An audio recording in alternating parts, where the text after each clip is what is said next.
If you love eating Biscoff spread out of a jar with a spoon, then you're going to love this Biscoff fudge recipe.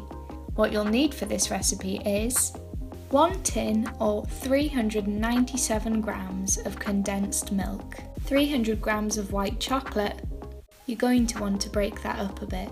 300 grams of Biscoff spread, 100 grams of icing sugar, and 125 grams of Biscoff biscuits, which you're also going to want chopped up. You're also going to need a square baking tin, cake tin cases or parchment paper, a saucepan, a big spoon or spatula, and some bowls. Step 1. Line your square baking tin with parchment paper or a cake case. Step 2. Put your chopped chocolate, condensed milk, and Biscoff spread into your saucepan and melt on a low heat.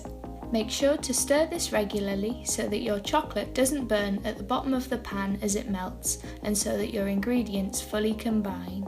Step 3. Once your mixture has melted and fully combined, add in your icing sugar. Give this a good mix until fully combined. This may take some time as the mixture will start to thicken. Step 4.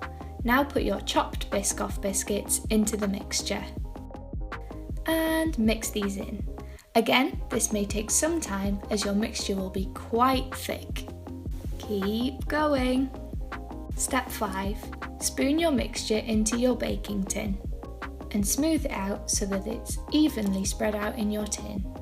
Step 6. Leave until cooled, then put your mixture into the fridge for 3 to 4 hours or overnight to set. Step 7. Once set, chop up your fudge into pieces or squares, then return it to the fridge to set some more. Once you've tasted a piece, of course.